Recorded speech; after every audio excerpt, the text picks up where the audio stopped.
The angel of the Lord declared unto Mary, and she conceived by the Holy Spirit. Hail Mary, full of grace, the Lord is with thee.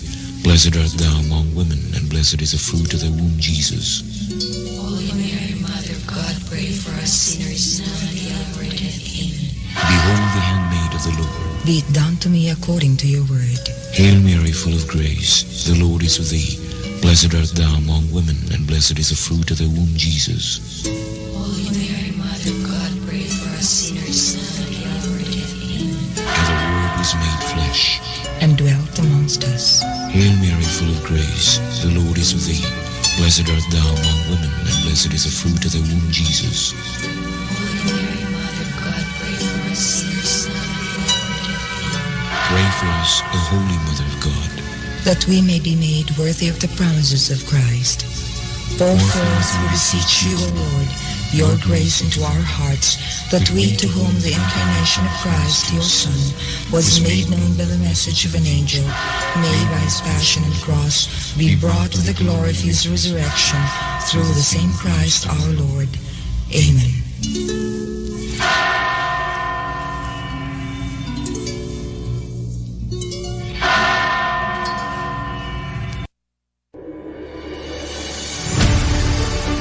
Kini ang simbiyanan sa RPN, Radio Philippines Network, DXKS, DXKS, 1080, ang inyong Radio Ronda, 5,000 watts, nagsimbiya sa ikatulong andana sa UFCO Lim Building, Borromeo Street, Dakbayan sa Surigao. RPN, Radio Philippines Network, DXKS 1080, ang inyong Radio Ronda.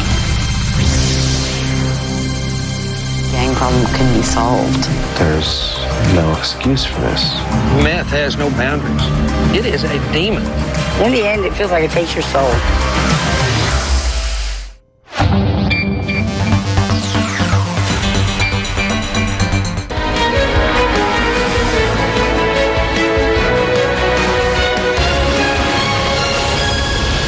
This is Newsnight, where we go above and beyond the headlines. I'm Pio Ontiveros. Tonight on the program, President Bongbong Marcos names a career diplomat as the new Foreign Affairs chief as he buckles down to work on his first full day as chief executive.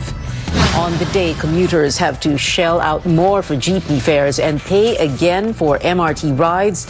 President Marcos gives the go signal to extend free bus rides on EDSA until December. And J-Hope of K-pop sensation BTS drops a new track which was viewed over 3 million times in 1 hour.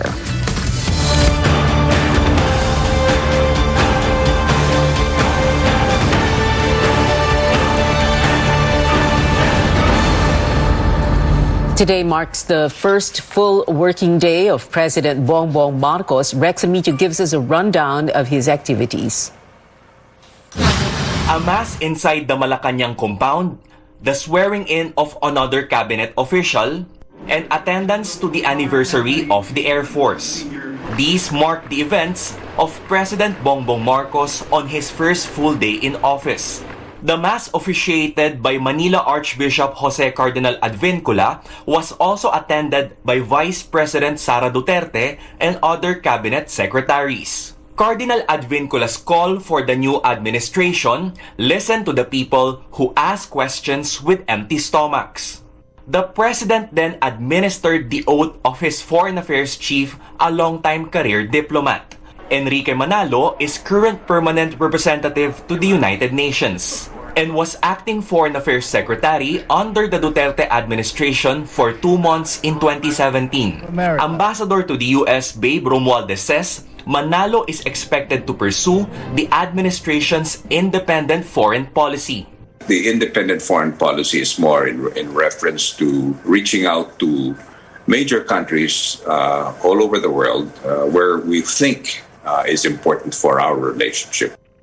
The new president, however, has yet to appoint secretaries for key departments. Among them are health, given the raging pandemic, and energy amid rising fuel prices. I don't think there was a president, at least in recent memory, that was able to complete his cabinet right away.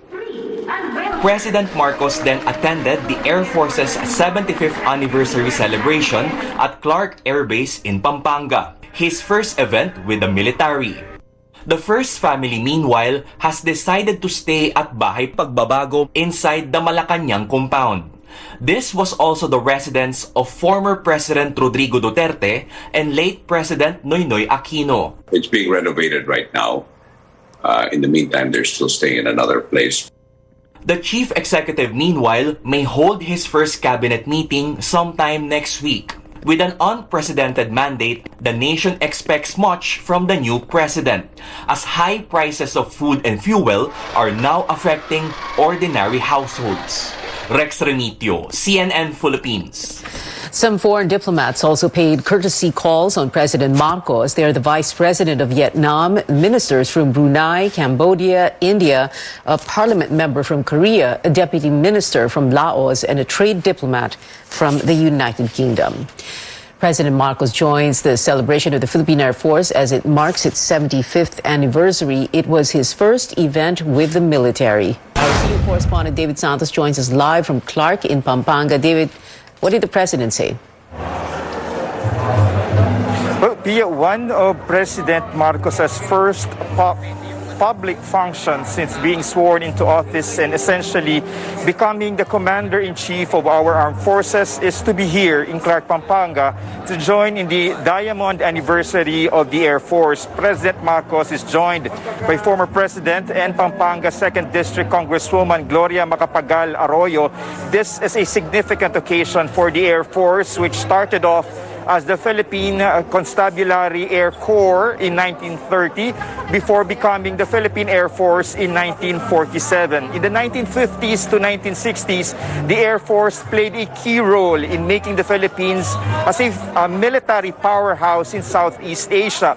Now, in his speech tonight, Mr. Marcos praised the Air Force for its security missions to defend us as a sovereign state against internal and foreign threats, as well as its countless efforts to respond to natural and man-made disasters. The Air Force is critical for our nation's territorial defense, primarily to monitor our airspace against intrusions, but also the major military service expected to be the first responder against any aggression in any part of our territory. Mr. Marcos also vowing to continue the Air Force's modernization program initiated by previous administrations. There was supposed to be an aerial display composed of a high-speed opener and flyover showcasing some of the Air Force's most recent asset acquisitions, such as the FA-50 fighter jets, Super Tucano attack aircraft, and Black Hawk helicopters.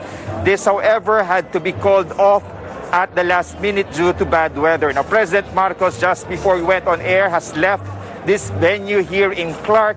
But moments earlier, he had dinner with Congresswoman Arroyo, as well as with other defense and military officials. Pia. It's David Santos there reporting. The Trade Department welcomes its new secretary, former University of the Philippines President Alfredo Pascual. Pascual formally assumes the post in a turnover ceremony earlier today. On top of his priorities, continues supporting micro, small, and medium-sized enterprises. He says the country should develop local industries that impact food security. Pascual promises help for coconut, coffee, and cacao producers, as well as regional industries. Our objective is to enable small businesses to grow and graduate from micro to small, from small to medium, from medium to large. We want to integrate them into the domestic and global value chains.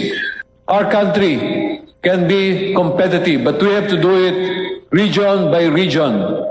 Everyone should progress and no one should be left behind. Among other plans, Pascual mentioned improve the ease of doing business in the country, attract investments and expand exports, and review the agency's structure and processes.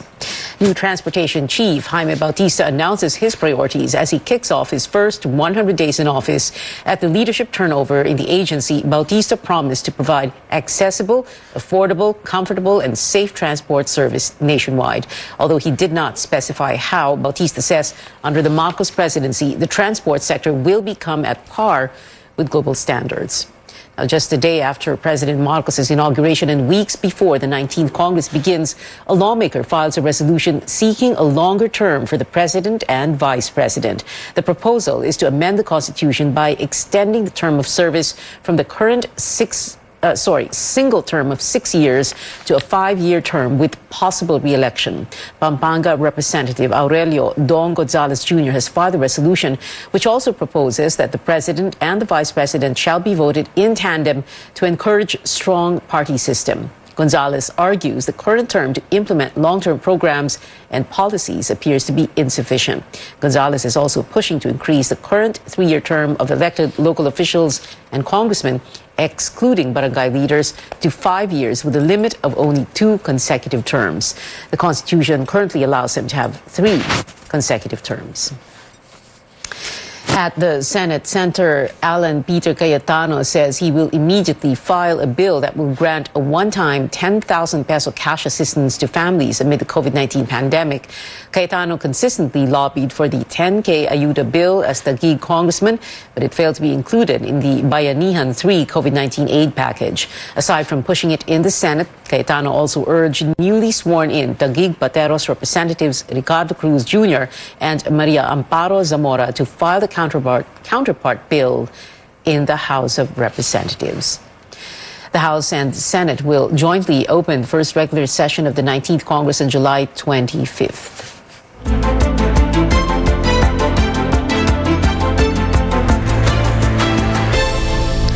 The Health Department sees another increase in COVID-19 cases. The daily average rose to 914 nationwide from June 24th to July 1st, 53% higher than the 599 infections the week before. The DOH flags Metro Manila and 89 other areas with rising cases, including Lucena City, Bohol, and Tawi-Tawi, now at moderate to critical risk. In Tawi-Tawi, 90% of COVID-19 beds are occupied as of June 30. Now, despite the situation, Joey Concepcion, former presidential advisor for entrepreneurship, urges incoming health officials not to raise the alert level, which will impact businesses. That will really kill many MSMEs who have just taken new loans to refinance their debt. So we will really have to prevent alert levels from being raised. Most areas in the country are under the lowest alert level 1. Next on Newsnight, today marks day 1 of another provisional GP fare hike as commuters begin paying for MRT rides again after 3 months. And former President Rodrigo Duterte and former Vice President Leni Robredo spend their first day out of office. We tell you what lies ahead for citizens Duterte and Robredo, only here on CNN Philippines.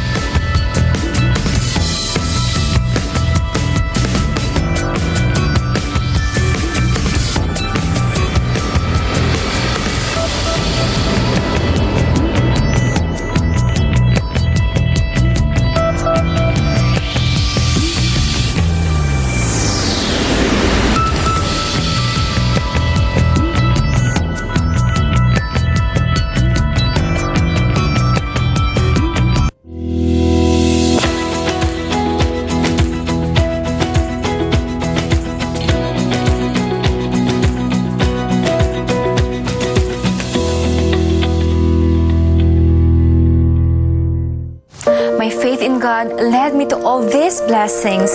Kaya ako, all out sa lahat ng bigay ng Panginoon. Spirit, mind, and body. Sa tulong ng exercise, healthy diet, and MSU+. Sabi ng tatay ko, when you put God first, you will always be first. MXU Plus with CoQ10 and L-carnitine, my plus to life. Mahalagang paalala, ang MX3 Plus ay hindi gamot at hindi dapat gamiting panggamot sa anumang uri ng sakit. Sa dami ng taong nakalipas, salamat dahil hindi niyo kami iniwan. Dahil sa inyong tulong, mas naging maayos ang akala namin nakalimutan na. Basta't nariyan kayo, alam namin hindi mapapabayaan ang aming paghihirap para sa sarili, sa pamilya, sa kapwa, at sa bansa. Kampante kami, basta't kasama kayo.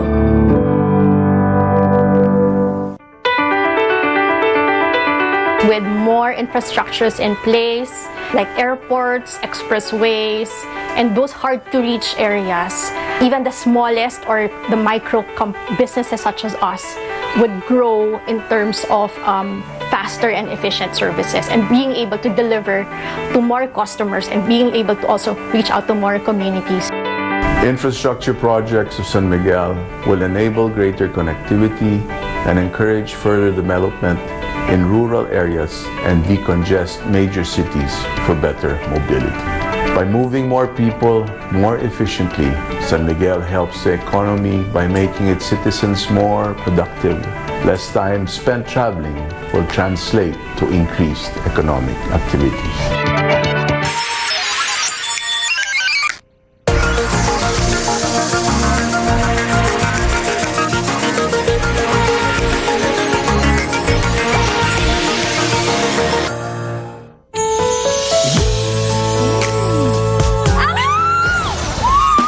Making life sweet is easy dahil 35 pesos SRP lang ang San Miguel flavored beer. Make life sweet with San Miguel flavored beer. Beyond bringing power to all, we're taking steps to produce and deliver Earth-friendly energy today and for our children's tomorrow. Powering the good life. Meralco.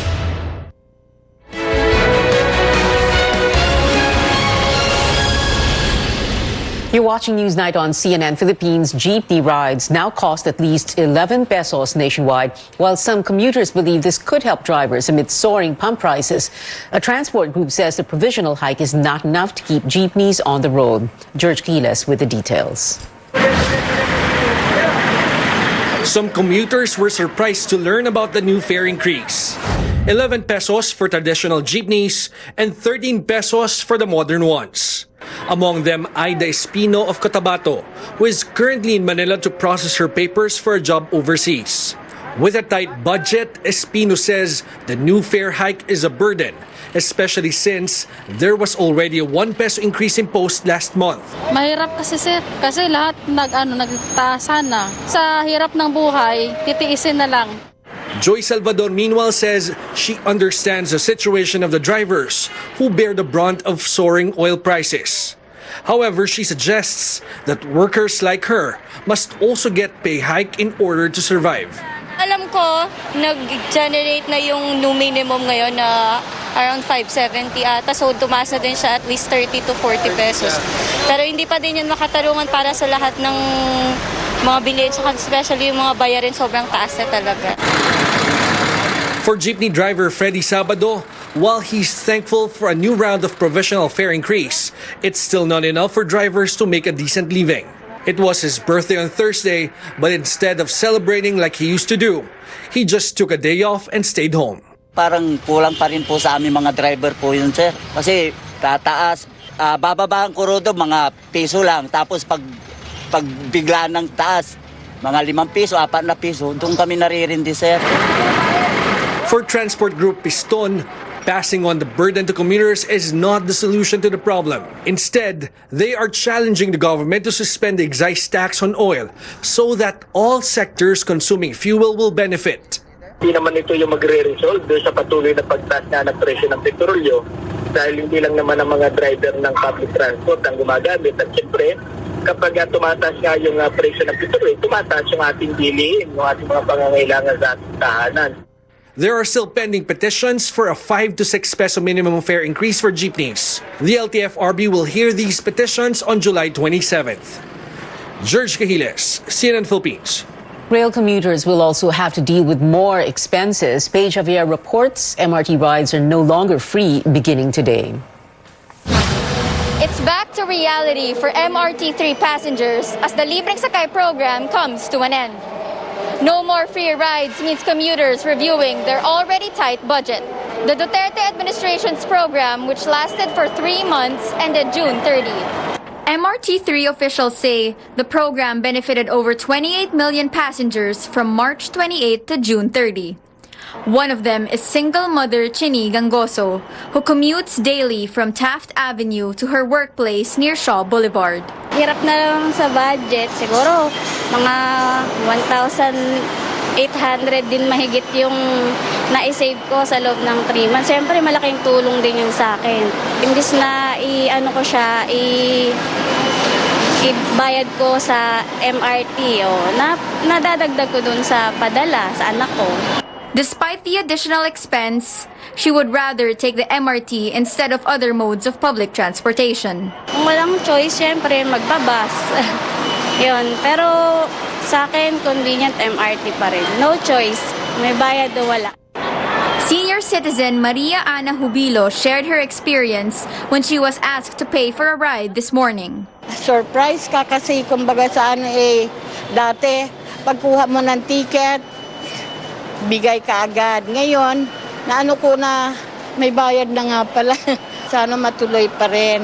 Malaking bagay kaya yun sa mga kagaya namin na nagbabayad everyday, nagko-commute. Jubilo says she saved about 600 pesos per month because of the free rides. Some students we spoke to are divided on the Libreng Sakay program. Namiss agad namin yung libre. Kasi medyo mataas kasi yung pamasahe. Malaking tulong kasi yung free transportation sa katulad sa amin ng mga estudyante pa lang. Nawala yung convenience na parang dire-diretso na lang, tas wala nang iisipin na pamasahe. Pero naiintindihan naman kasi kailangan din para makabangon ulit yung ekonomiya natin. Most passengers hope government can find the funding to revive the Libreng Sakay program. It remains unclear if President Ferdinand Marcos Jr. will bring back the initiative. The Libreng Sakay program was implemented in March to help ease the burden of commuters amid the rising prices of fuel and basic goods. Paige Javier, CNN Philippines. President Marcos has given the go signal to extend free bus rides on EDSA until December. A Libreng Sakay program will also be carried out for students using the MRT, LRT2, and PNR once in-person classes resume in August. Former President Rodrigo Duterte begins his life as a private citizen. Tristan Odalo gives us a look at Duterte's homecoming in the city of Davao yesterday and what's next for him after 6 years. There are few things former President Rodrigo Duterte plans to do shortly after turning over the presidency to President Bongbong Marcos. Get 8 hours of sleep and spend quality time with his family, especially his grandchildren. As any president, buhay pa ngayon, will tell you, it's a killing job. Duterte also looks forward to more motorcycle rides and catch up with his daughter, Vice President Sara Duterte. Walang panahon. Busy sa kampanya. Ako naman, ako. On Thursday from Malacanang, Duterte went to a shopping mall and spent time with his security personnel. He then proceeded to the NAIA Terminal 2 to board a commercial flight to Davao. Upon landing past 7 p.m., his plane was greeted with a water salute and cheers from passengers. From the airport, Davaoenos also waited for Duterte's convoy as he made his way to a homecoming concert in the city. The proud son of Davao thanked his supporters for rallying with him as he cited some landmark laws, including the free college tuition and universal healthcare laws. Pahinga muna. Kailangan niya magpahinga. A well-deserved rest po mula sa trabaho. Napakahirap po ako. Nakita ko talaga yung hirap ng trabaho in the last 6 years. Salamat Mr. President. Salamat PRRD sa iyong serbisyo para sa ating bayan. CNN Philippines also visited his residence in Barangay Matina, Davao. Security remains tight in the area. The owner of one of Duterte's favorite carinderias is also excited to welcome him back as a private citizen. Even as a civilian, former President Duterte says that he is not closing his doors on the possibility of participating on discussions on issues that matter most to Filipinos. But for now, Citizen Duterte is on rest mode and he is happy that he's finally back home. In Davao City, Tristan Udalo, CNN Philippines. But a progressive group wants the former president to be held accountable for his so-called sins to the Filipino people. Bayan says that among the 30 supposed sins of Duterte were his bloody drug war, pandemic response, and massive government debt. Bayan also says it finds fault with him for the return of the Marcoses to Malacanang, former Senator Laila de Lima's detention, the Marawi siege in 2017, and the 2.5 years of martial law in Mindanao. Duterte faced potential scrutiny from the International Criminal Court. Its prosecutor, Karim Khan, said he would seek to reopen a probe into possible crimes against humanity committed during the drug war. Former Vice President Leni Robredo hits the ground running a day after stepping down from office. Robredo leads the launch of her Angat Buhay non-government organization, aiming to make it the biggest volunteer network in the country. Anjo Alimario has that and more about Robredo's first day as Citizen Leni. Hindi man tayo nagtagumpay, hindi man tayo nagbogi, nagtagumpay pa din tayo. She's now attorney Leni Robredo, but her commitment to help the poor and the powerless did not change. Robredo leads the kick-off of Angat Buhay NGO a day she left the office of the Vice President, a promise she kept when she addressed her supporters during her pasasalamat in May. We really started something very, very special during the campaign. At hindi pwede na mapupunta sa wala yung ating naumpisahan. Angat Buhay will focus on 4 advocacy areas: health, education, disaster relief and rehabilitation, and community engagement. Robredo says the group will come up with a nutrition and food security program in partnership with local governments. Malaking problema natin ang stunting. Kapag nagkulang sa pagkain ang mga bata, maaga siyang mapapag-iwanan. At habang buhay niyang kakailanganang maghabol. She also wants to convert community learning hubs open during pandemic into remedial centers to focus on reading and math. Bakit ito ang gusto nating gawin? Kasi as we were working on our community learning hubs, merong isang napakalungkot na realization. Napakaraming pumupunta sa centers, ang iba mga grade 5, grade 6, non-readers pa. The organization will also assist communities on rehabilitation and risk reduction and resiliency. Robredo says Angat Buhay will not set up local chapters. Instead, it will tap local groups to carry out programs. Yung pinapaniwalaan natin na klase ng governance from the ground up, hindi yung dinidikta ng nasa taas yung gagawin sa nasa baba. The Museo ng Pag-asa will soon open, she notes, which will house some of the artworks given to her during the campaign. Others are now part of the fundraising event where visitors can buy paintings from 1,000 to 10,000 pesos. Robredo says she's excited with what lies ahead of Angat Buhay, ready to keep the spirit of volunteerism alive. Anjo Alimario, CNN Philippines. Straight ahead, the NBA superstar Kevin Durant could part ways with his current team soon as multiple reports reveal he requested for a trade from the Brooklyn Nets. And a member of K-pop sensation BTS drops his first solo single. We'll have more after the break. Stay tuned.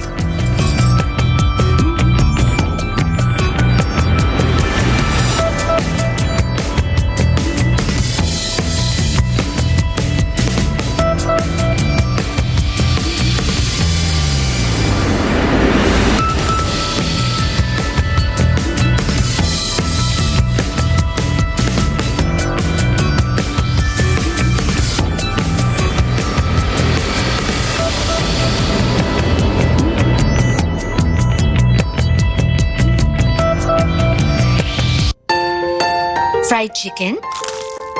Timplang happy! With easy-to-cook Magnolia Chicken Timplados. Iba't ibang sarap ng chicken, kaya. Anong Magnolia Chicken Timplados mo? Iba't ibang easy chicken sarap.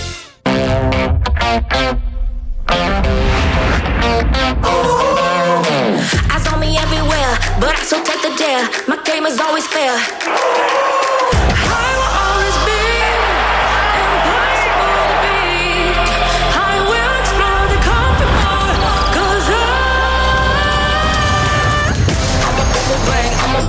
boomerang. I'm a boomerang. I'm a boomerang. Scenic views and scrumptious meals abound in this province located in the western Visayas region. After a smooth ride on NAIA X and an hour flight, you can be a day tripper around the wonderful province of Iloilo. Malipayong kapag-abot sa siyudad sang pagkikugma, siyudad sang Iloilo. Upon arriving, the first order of the day is to indulge in a bowl of steamy hot lapaz bachoy and a delicious plate of pancit molo. Pag Ilonggo, they would always remember ang batchoy dahil yun ang pinaka-favorite food and most popular food here in Iloilo. And the visitors would always want to taste this pancit molo. Handloom weaving is actually a main economic driver for 8 of our local weaving industries. We have the towns of Miagao, Uton, Igbaras, Dueñas, Tigbawan. Iloilo truly lives up to its moniker as the city of love, as hablon weaving is an art made with passion. This province is blessed with a thriving aquaculture industry. Since we have a vast municipal waters, scallops became a source of livelihood of the people. Dahil sa mga magagandang mga infrastructure at saka mga daan, kaya marami rin nagdumadayo dito na pumupunta sa Iloilo. For us, small businesses, logistics is very important since it bridges us to the rest of the country or say to the rest of the world.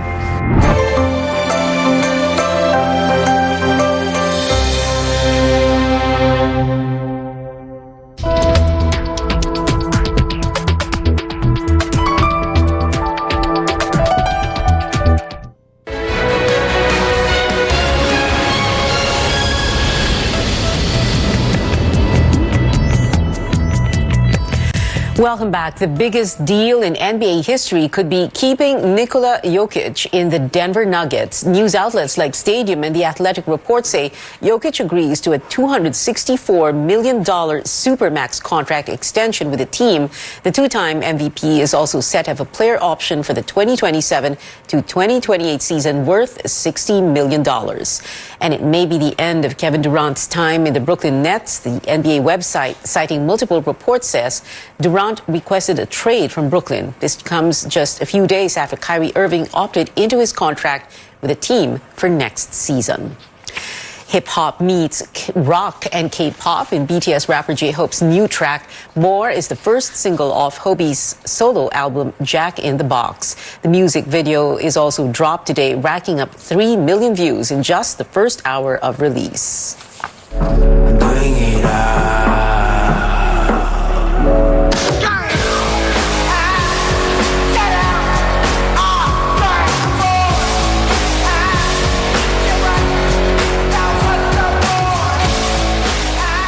Fans can listen to the rest of the songs in Jack in the Box by July 15th. And that is it for now. Join me again on news.ph at 7 p.m. I'm Pia Ontiveros for Newsnight, where we go above and beyond the headlines.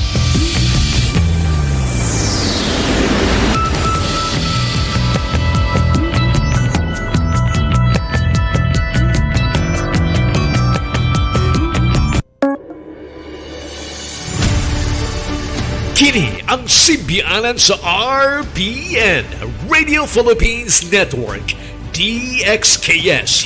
DXKS 1080. Ang inyong Radio Ronda. 5,000 watts nagsimbiya sa ikatulong andana sa UFCO Lim Building, Borromeo Street, Dakbayan sa Surigao. RPN, Radio Philippines Network, DXKS 1080. Ang inyong Radio Ronda.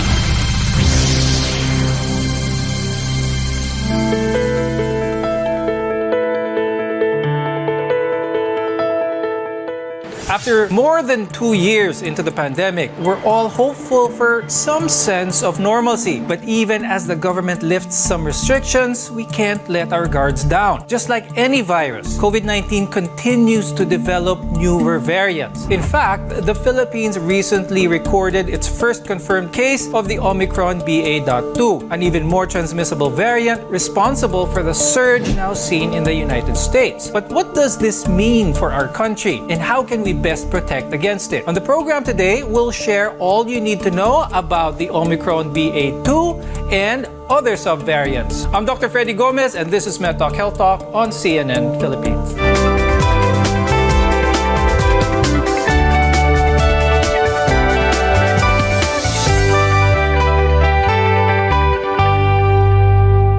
Is another COVID-19 surge on the way? That's what we want to find out. So our guests are here today to tell us more about the new, more transmissible Omicron subvariant.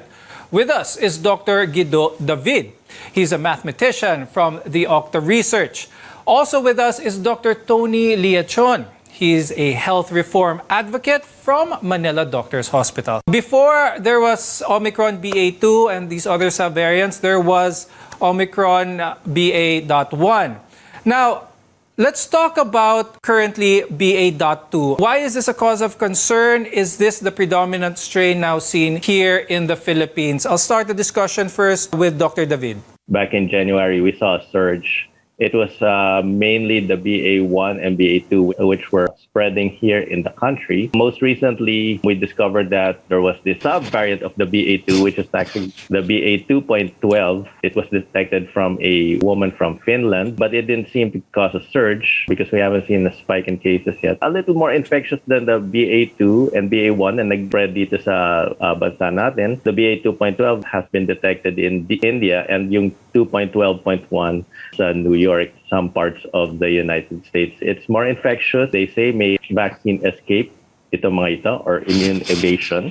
So ito yung mga concerns natin because posibleng magkaroon ng pagtaas ng bilang ng kaso dito sa bansa natin pag kumalat ito mga variants or subvariants na binabantayan. When is a new subvariant seen? How different is this virus? How much has it mutated before it can get a new subvariant? Pag may Omicron, nagkaroon siya ng mutation na konti, panibagong subvariant na yan. And meron pang mga recombinants, yung mga dati binabantay nila, mga Delta Cron recombinant or meron ding Omicron BA1, BA2 recombinant. Kumbaga, nagkahalo na yung yung DNA nila, kumbaga. Now, I'd like to ask Dr. Tony, right now, BA12.1 is the one in the Philippines now that is going up. What kind of symptoms, what kind of effects on the body do we see that is different from the original Omicron or even Delta? The Delta would actually present with upper respiratory tract infections. So it means, based on a UK app study, is actually a sore throat, a raspy sore throat. And then you can have fever, cough, dimale, muscle fatigue. Predominant niyang kaibahan sa Delta, it spares the lungs. So ibig sabihin, wala ka masyadong affliction ng lungs. So therefore, yung respiratory failure, yung tinatawag nating severe acute respiratory failure, hindi nakikita as opposed to the Delta variant. Ang Omicron, it is manageable, it is actually more benign. Ang problem lang nito, one, you can have long COVID syndrome. So it may seem to be not fatal, but it can have prolonged COVID symptoms, like you can have brain fog, you can have anxiety, you can have palpitations, shortness of breath. And for a long time, more than 3 or 6 months, or even 6 months, patients would have this kind of problem. So akala mo lang, simple lang siya, pero problema yan. The very beginning of the pandemic, some claim that the majority of the country needed to be vaccinated for us to reach herd immunity. So a lot of Filipinos now are vaccinated with their primary series, boosted. How does these new variants affect? Parang bang back to zero na naman? We need to get another round of boosters at least to be protected? The complete talaga na we have to redefine to protect us from Omicron is not 2 vaccines but actually 3 doses. So meaning to say, the one approved the Department of Health from the US FDA last December, dapat na-realize sa mga tao na dapat 3 doses. Unfortunately, hindi natin na-push masyado yon. So ang Dalawang vaccines natin 67 million, and then ang ating third dose, which is the first booster, ay 13 million lang. So kapos tayo, 3 doses. Ang target natin with the Omicron ay dapat 90% herd immunity. May 4th dose na nga.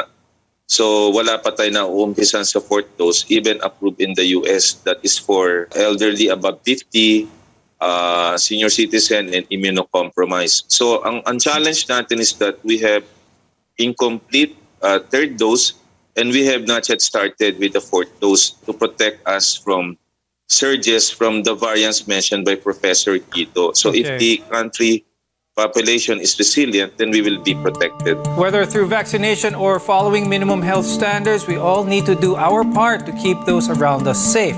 When we return, how Filipinos can live with COVID-19 and all its subvariants. We're your partner in healthcare. You're watching MedTalk Health Talk.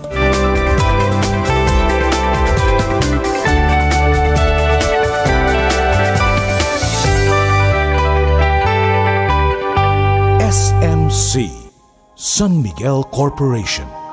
Bisag unsang industriya ang sudlan niini, tinguha sa SMC ang pag-uswag o paglambo sa mga Pilipino. Karon, gikan sa SMC, aniya na ang SMC Davao Cement. SMC Davao Cement. Gama sa Davao, para sa Mindanao. SMC Davao Cement. Ato ni Bay. Protektahi ang imong mga mata batok sa delikado ug makadaot nga ultraviolet nga silaw sa adlaw ug uban pa. Pinaagi sa pagsulob og eksakto nga prescription sa antiyohos o antipara. Likay ang mga simptomas sama sa hanap nga pananaw sa layo o duol nga basahon, sakit sa ulo ug uban pa nga makaapekto sa atong kahimsog nga ang hinungdan depekto sa atong mga mata. Alang sa kumpleto nga primary eye care, contact lenses, fashion eyewear, computer eyeglasses, sunglasses, accessories ug uban pa, adto kita sa AG Buñuel Optical Clinic. Ang AG Buñuel Optical Clinic nagpahinumdum kanato nga ang kahimsog sa atong mga mata usa ka prioridad nga angay ipa-check up kausa matag tuig aron pagsiguro nga luwas kita sa piligrong mga sakit. Pinaagi sa lisensyado og qualified optometrists nga maoy mo prescribe sa eksaktong kagamitan ug kung primary eye care ang paghisgutan. Duaw lang silang buhatan sa 3636 sa Nicolas Street, Surigao City ug adunay ilang extension office sa Aurelianida Street, Cantilan, Surigao del Sur. Ayaw kalimti higala, AG Buñuel Optical Clinic. Ang AG Buñuel Optical Clinic doon na branch dito sa lungsod sa Dapa sa may Lupis Haina Street, Poblasyon Dapa, Surigao del Norte. Ang AG Buñuel Optical Clinic dinhi sa syudad ng Surigao no transfer na sa bag-ong location sa Nicolas Street Ragyahapon, tapad sa Garcia Hotel at bang sa Unicity. Ang Riverside Parts Master Incorporated na sa ilang bagong location sa Dalan, Burgos ning atong syudad. Mahimo niyong tawagan sa telephone number 231-7478 or 826-3663. Mga produkto nga inyong mapalit, genuine, Makita Power Tools sama sa planer, drill, grinder, Triton Paints, construction supplies, angle bars, flat bars, GI pipes, automotive spare parts, Firefly electrical devices sama sa switches, bulbs ug outlets. Adto ang Riverside Parts Master Incorporated sa ilang bagong pwesto sa Dalan, Burgos ning syudad. Makahangyo ka o makabarato pagyod diha sa Riverside Parts Master Incorporated. Sipon plus baradong ilong na may kasamang pananakit ng ulo? Pre, ba't ka nagtitiis? Kung meron namang Galabo Premium Rub, Galabo Premium Rub, isang pahid lang, nanunuot ang sarap sa pakiramdam sa ulo, ilong at sarap sa may ginhawa. Tandaan, basta sipon na may kasamang sakit ng ulo at baradong ilong, magpahid lang ng Galabo Premium Rub. Mabisa, kaya sigurado. Gawa ng Jesser Marketing. Mabibili na ngayon sa mga butika. Ang kapinghot sa ilong nga imong giantos, hasol kaayo kini, hilabi na kung apilan ng pagsipon nga lisod tangtangon. Sulay higala ang gahom sa Galabo Premium Rub. Ipahid palibot sa imong ilong. Aron ang gahom sa Galabo Extract inubanan sa malunggay and virgin coconut oil manuhot-suhot kini. Galabo Premium Rub, ang sulbad sa pingot nga ilong. Galabo Premium Rub is a quality product of Jesser Marketing. RPN Radio Philippines Network, Radyo Ronda DXKS Surigao, member kapisanan ng mga broadcaster ng Pilipinas.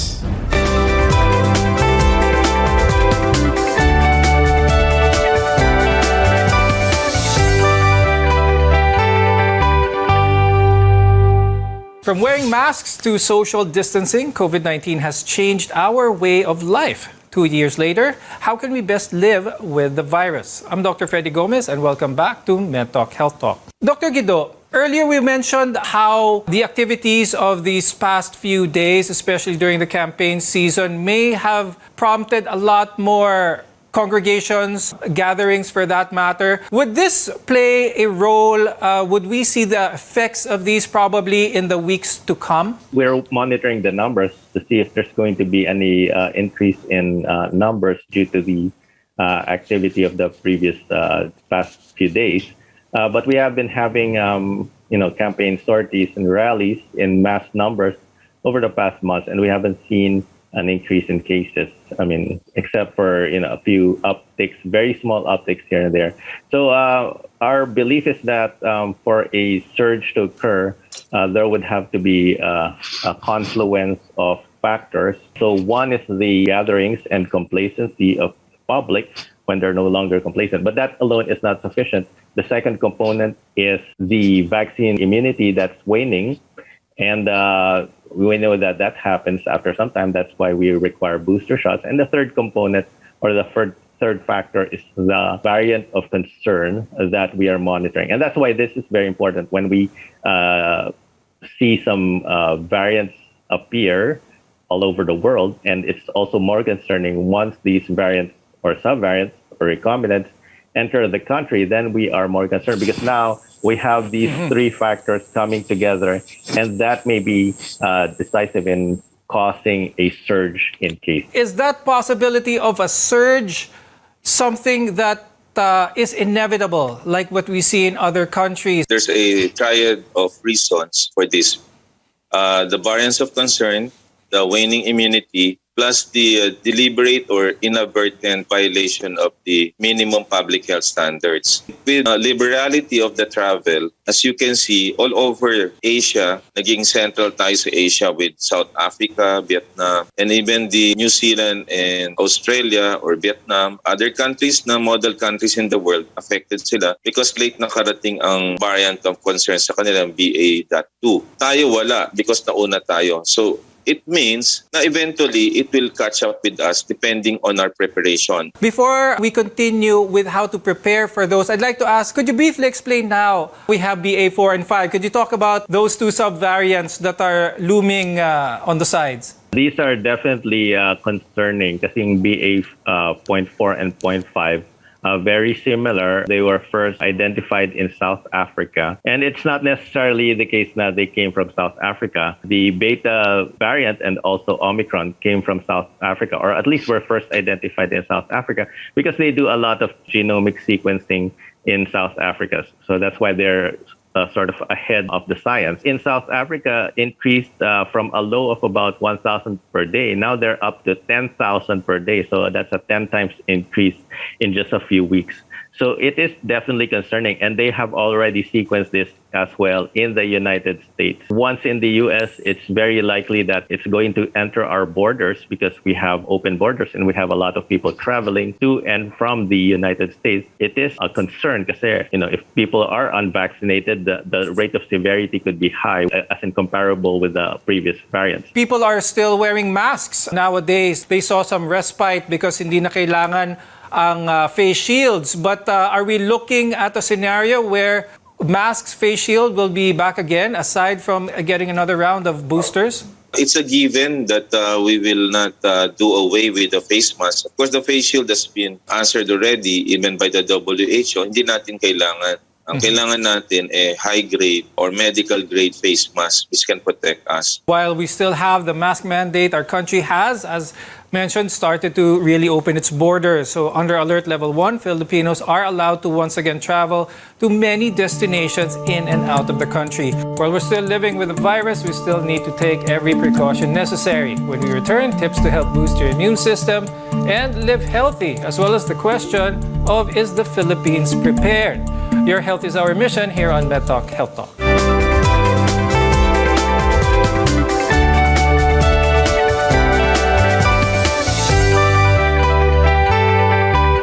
SMC, San Miguel Corporation.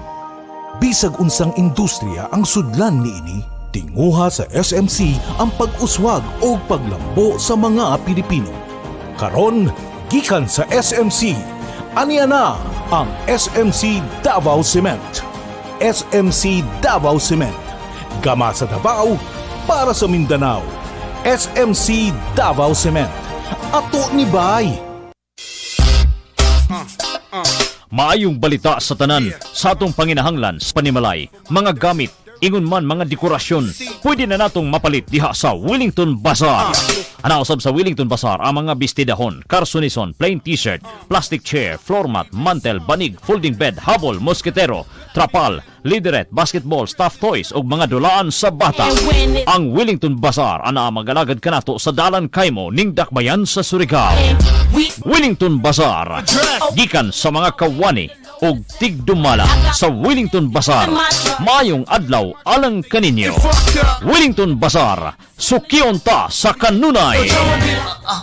Uy, day! Naunsa man ka, day? Day, kanang glisod na mga kakita, day. Uy! Sus, naunsa ba ka? Uy nga, katong niaging bulan. Okay pa man ka. Naunsa day karon? Laot siguro ni sisingunit aning cellphone kanang si computer, day. Da, mo lagi na akong ingon ba? Uy, day, nakoy balita para sa imuha. Gamit og Lutein Plus, uy. Lutein Plus? Oo, tungod ang Lutein Plus, day, duna kini 13 ka ingredients. Hindi lang kini para sa mata, kundi sa imuhang tibuok lawas. Nga maka-assist pod sa imuhang anxiety ug depression. Ang Lutein Plus o sa ka-award-winning brand nga gikan pa sa New Zealand. The award-winning supplements from Clean Green New Zealand Omega Plus ang support sa heart and blood system. Ang Lutein Plus ay 13 ka mga ingredients lakip ng vitamins A and C. Dili lamang kung maradyaw sa itong pananaw, nagsuporta sa bini sa ato intiro lawas ning panahon nga jari kita kuman sa COVID-19 pandemic. Kinahanglan magpabilin kitang himsog inom sa Lutein Plus, Omega Plus and Primrose Plus of Gel. Inintanan available din sa New Family Drug, Palma Drug sa Aquarian Pharmacy. Kalabo with garlic plus lemongrass and turmeric. Maayo kini alang sa mga naganto sa high blood. Kung perming kasakit ang imong tangkugo, kung masobraan ka og kaon sa mga lami ang pagkaon, basig ning tukar na ang imong high blood. Pagtumar higala og kalabo with garlic plus lemongrass and turmeric. Usa ka capsule bago mo gaon aron siguradong protektado kang kanunay. Kalabo with garlic plus lemongrass and turmeric. Masaligan og siguradong epektibo batok sa high blood. Kalabo with garlic plus lemongrass and turmeric. Kalabo with garlic plus lemongrass and turmeric is a quality product of Jesser Marketing. RPN Radio Philippines Network. Radyo Ronda DXKS Surigao.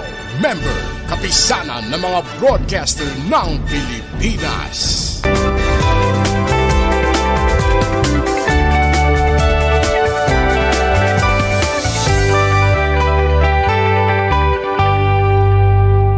I'm Dr. Freddy Gomez, and this is MedTalk Health Talk. With the easily transmissible Omicron BA2 variant in our country, as well as BA4 and BA.5 on the way, we need to take every step to protect each other from COVID-19. Dr. Tony, the question is, are we prepared? I think with the many surges that we have, I think we are prepared. The only question is our complacency at this point in time, since we have a quiescent period for about 3 months na mababa ang cases natin. But we don't want the Omicron surge that will surprise us. So definitely, if we could have start stockpiling a rapid antigen test, will be effective. Whatever variants can be managed at home as long as we are empowered to have the rapid antigen test. That's number one.